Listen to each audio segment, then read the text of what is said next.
ये जो मक्का पैक्ट हुआ है, अगर व्यवहारिक रूप से देखें, हो सकता है आपको मेरी बात कुछ क्रूड मतलब अधकचरी लगे।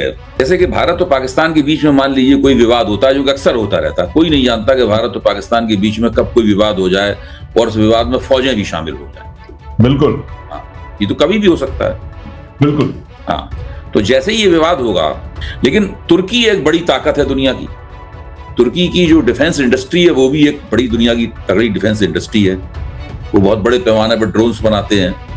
पाकिस्तान ने ऑपरेशन सिंदूर के दौरान जो ड्रोन का इस्तेमाल किया था वो तुर्की के बने हुए ड्रोन थे। तो तुर्की फिर पाकिस्तान के पक्ष में खड़ा होगा खुलकर। चीन वैसे भी पाकिस्तान के पक्ष में है। वो स्थिति तो भारत के लिए बहुत नाजुक हो जाएगी। भारत की इंटेलिजेंस कम्युनिटी को ये टीवी से पता चला और इस पैक्ट के लॉन्ग टर्म में अगर सबसे ज्यादा कोई अफेक्ट होता है तो वो भारत है। इसका रियल इंपैक्ट अगर किसी पे आएगा तो वो भारत होगा। भारत अब इस तरह का कोई भी एडवेंचर पाकिस्तान के खिलाफ तो कर नहीं पाएगा। ऑपरेशन सिंदूर के बाद भी क्लियर हो गया था।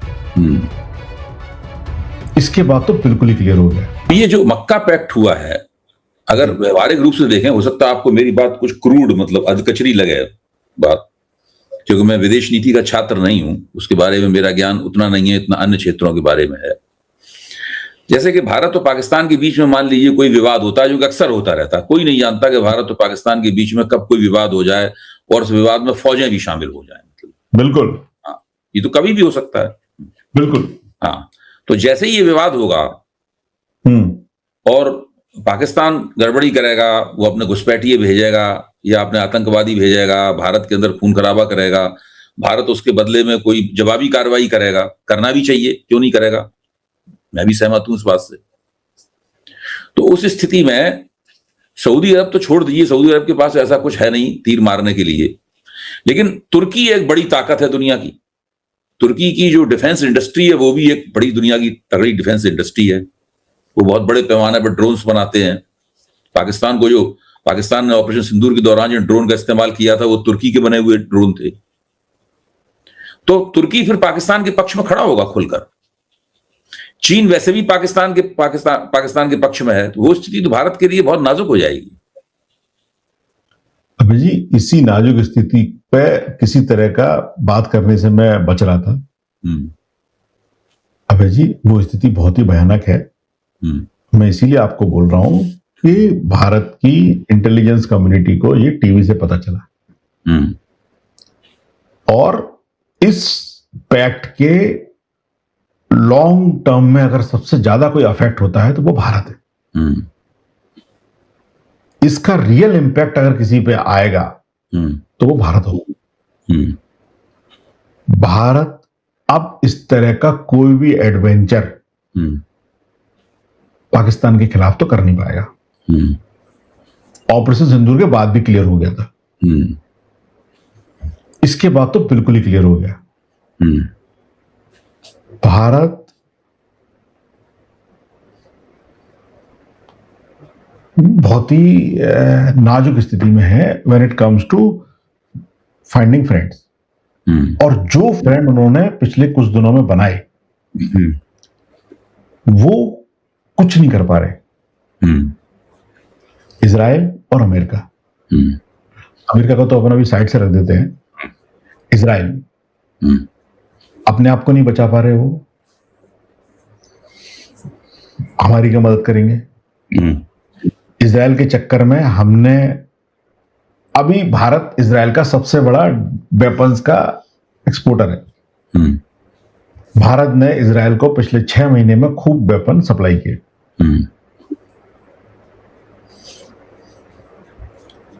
कौन? भारत ने सप्लाई किए इजराइल को? भारत ने इजराइल को सप्लाई किए? अच्छा, भारत ने इजराइल को सप्लाई किए, वो पब्लिक इंफॉर्मेशन।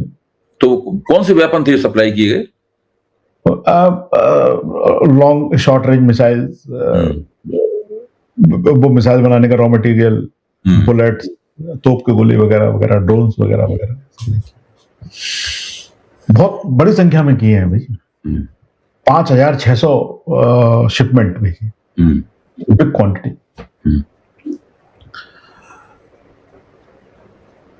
आपने एक ऐसे देश से दोस्ती करी, उसके बदले में आपको पूरे मिडिल ईस्ट के देशों से दुश्मनी मिली। सारे मुस्लिम देशों से दुश्मनी मिलने वाली है, मिल चुकी है। बाकी और देशों से मुस्लिम आपको दुश्मनी मिलने वाली है। अमेरिका का उतना इफेक्ट अब है नहीं है किसी कंट्री पे जहां से वो इसको बचा पाए। भारत वाकई में बहुत नाजुक स्थिति में है।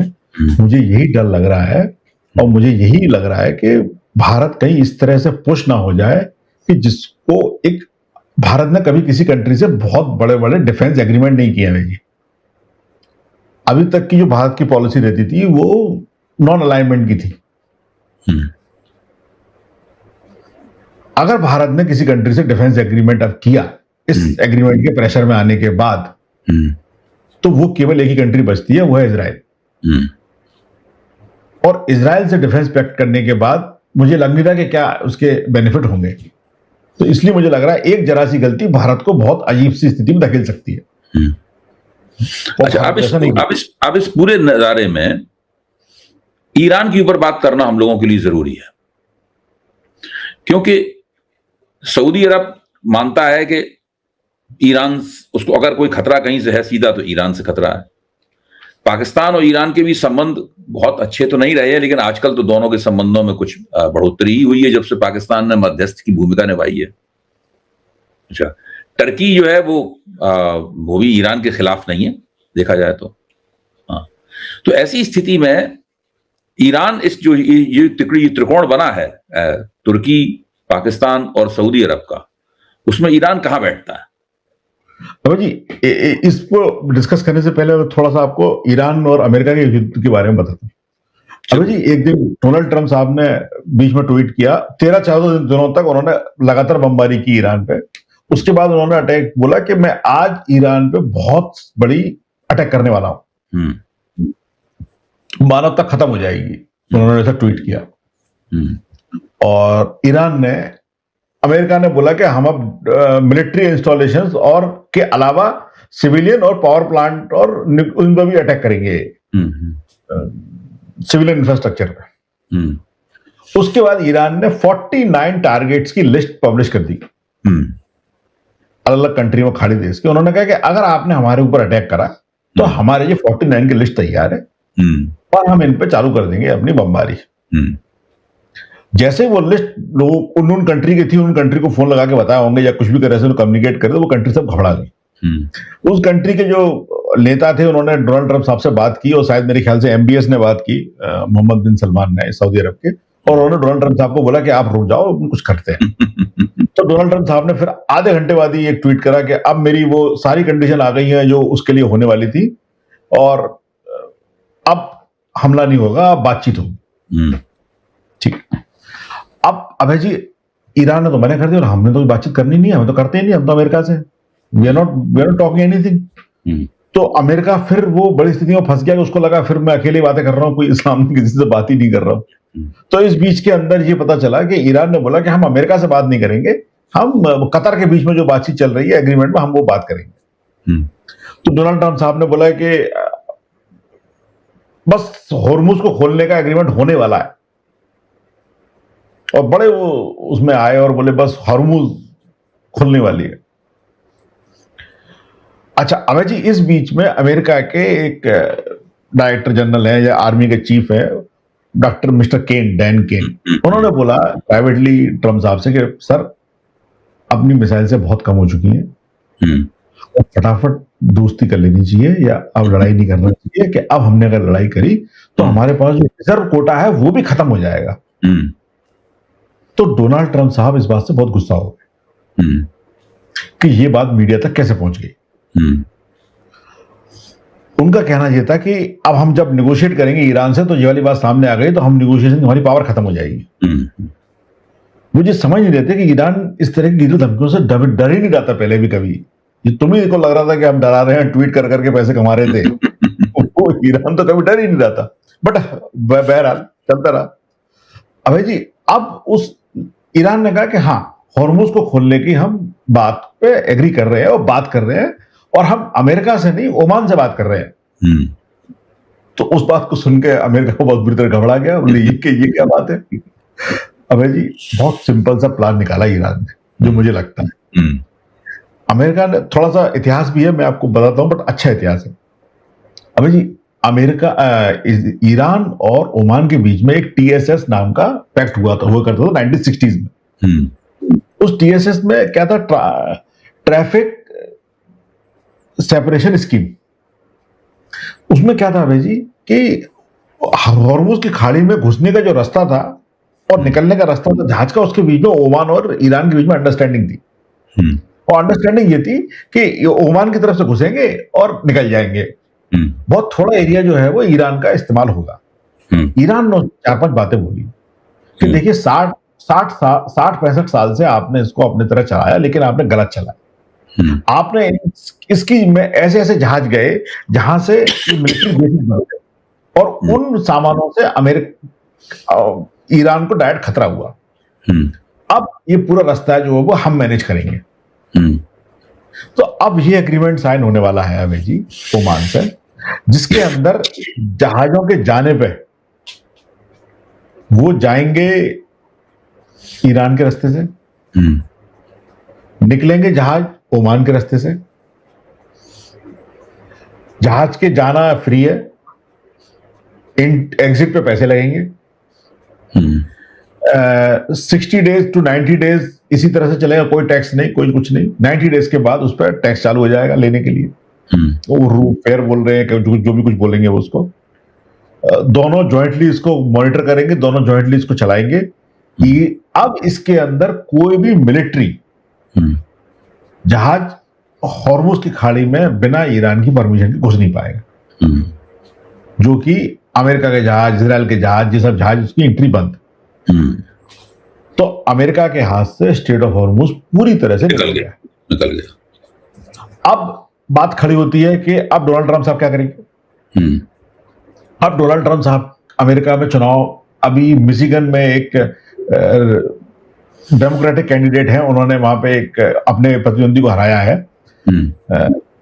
उनका नाम है सैयद अल। हाँ हाँ। अब वो $60 मिलियन उनको फंड किया था उनके अपोनेंट को, उनको हराने के लिए। उसके बाद भी वो जीत गए। अबे जी एक चीज क्लियर हो चुकी है, डोनाल्ड ट्रंप साहब अब बुरी तरह ये चुनाव हारने वाले हैं। अगर वो मिशिगन का चुनाव उनके हाथ से निकल गया तो 5 राज्यों के चुनाव उनके हाथ से निकल जाएंगे और रिपब्लिकन पार्टी 47 तक आ जाएगी। ये लेम डक प्रेसिडेंट वो बन जाएंगे। अब इनके पास केवल एक ही रास्ता बचेगा, जैसे चुनाव खत्म हो वो या तो अटैक कर दें या फिर और कोई रास्ता निकालें। मुझे लगता है अटैक करने का रास्ता ही अपनाएंगे ये। ईरान इसके लिए तैयार है। ईरान ने बोल दिया कि आपको पॉज लेना है, आपको ब्रेक लेना है, पानी का break, water break, hydration break, जो वो फुटबॉल फीफा में थे, आप जितने ब्रेक लेना है ले लो, आप जब लड़ाई के लिए राजी हो जाओ आ जाना। अपन कहीं नहीं जा रहे, अपन खड़े हुए। अमेरिका भी फ्रस्ट्रेट सा हो गया है बहुत ज्यादा, मिलिट्री फ्रस्ट्रेट हो गई है उनकी बहुत बुरी तरह से, पूरे देश फ्रस्ट्रेट हो गए उनसे, सब देश अपना अलग अलग एग्रीमेंट कर रहे हैं इधर उधर। तो बड़ी अपमानजनक स्थिति है अमेरिका के लिए। इन सबके बीच में अभय जी जो एक बड़ी चीज हो रही है वो ये हो रही है, चाइना ये चाहता है कि ये स्ट्रेट ऑफ हॉर्मुज खुल जाए, विश्व में शांति आ जाए और जल्दी से जल्दी विश्व का ट्रेड अपने रूटीन में आ जाए। इसलिए मैंने आपसे कहा था अभय जी, विश्व की राजनीति में चाइना डिसाइड करेगा कि अगले विश्व युद्ध में शांति हो या नहीं। अमेरिका के हाथ से तो बात निकल चुकी है और इस सब की लड़ाई में एक स्थिति और खड़ी हो रही है भाई जी। जैसे ये पाकिस्तान वाला पैक्ट हो गया, पाकिस्तान सऊदी अरब टर्की का पैक्ट हो गया, और भी चल रहा है।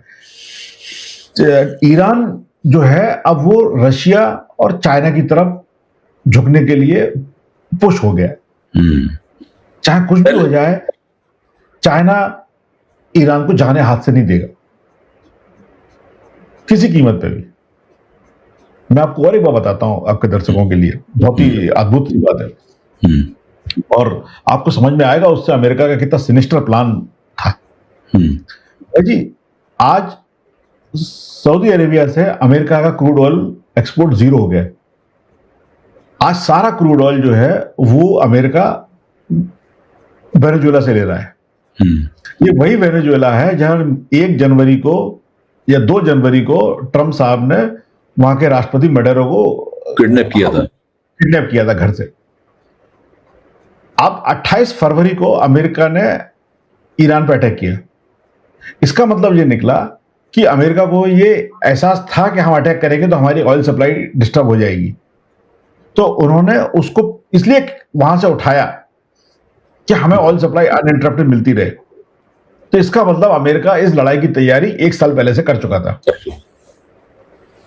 ठीक है, बहुत ही इंटरेस्टिंग ऑब्जर्वेशन है, बट लेकिन आज मुझे लगता है दर्शकों को बिल्कुल आप जो बात कह रहे हैं बड़ी विश्वसनीय लग रही है सुनने में।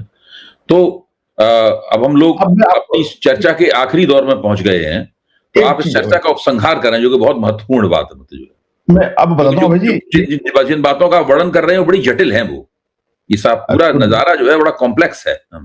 एब्सोल्युटली भाई जी, मैं आपको एक बात और बताता हूं। अब अमेरिका ईरान से बोलेगा कि हम शांति प्रस्ताव करना चाहते हैं। ईरान अब अमेरिका से कोई शांति प्रस्ताव नहीं करेगा भाई जी। मैं आपको आज स्पष्ट रूप से बता रहा हूं, आपके दर्शकों के लिए और दुनिया के लिए।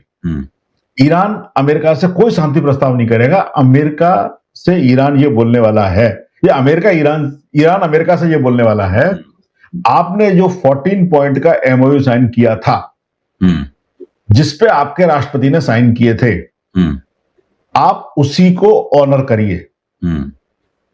हम उनके सुप्रीम लीडर ने यह बोला था कि अमेरिका के राष्ट्रपति के सिग्नेचर की कोई कीमत नहीं है। वो ईरान अब अमेरिका के राष्ट्रपति को और अमेरिका को यह समझा देगा कि जिस कागज पे तुमने साइन करा है उसको ही ऑनर करो, अगर जिंदा रहना है तो।